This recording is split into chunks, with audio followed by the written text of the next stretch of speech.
যে ব্যক্তিটা রাস্তার পাশে বসে জুতা সেলাই করতেছে ওই ব্যক্তি আমার কাছে উত্তম একজন সুদখোর ঘুষখোরের চাইতে। যে ব্যক্তি কলা বিক্রি করে, চকলেট বিক্রি করে, ফেরি করে খায় কিন্তু হালাল ভাবে খায়, ওই ব্যক্তি আমার কাছে ওই ব্যক্তির চাইতে সম্মানী যে ব্যক্তি চাঁদাবাজি, দখলবাজি, অন্যের সম্পদ আত্মসাৎ করে খায়। সম্মানী পেশা কোনটা সেটা আমরা আজ জাতি বুঝি না, আমরা ভুলে যাই। আমাদের এই জাতির বড় দুর্ভোগ যে আমরা যারা হারাম খাই, হারামখোর যারা, তাদের সম্মান আমাদের কাছে বেশি।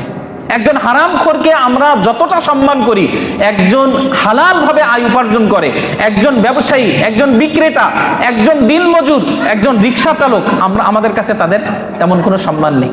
একজন রিক্সা চালককে আমরা থাপ্পড় মেরে বসি, কিন্তু একজন সুদখোর, ঘুষখোর, চাঁদাবাজ, দখলবাজ, অন্যের সম্পদ আত্মসাৎকারী, তাকে আমরা দেখলে সালাম দিই, তার সাথে আমাদের খুব সম্মান সূচক ব্যবহার। কিন্তু যে হালাল ভাবে আয় উপার্জন করতেছে তাদের সাথে আমাদের যত দুর্ব্যবহার।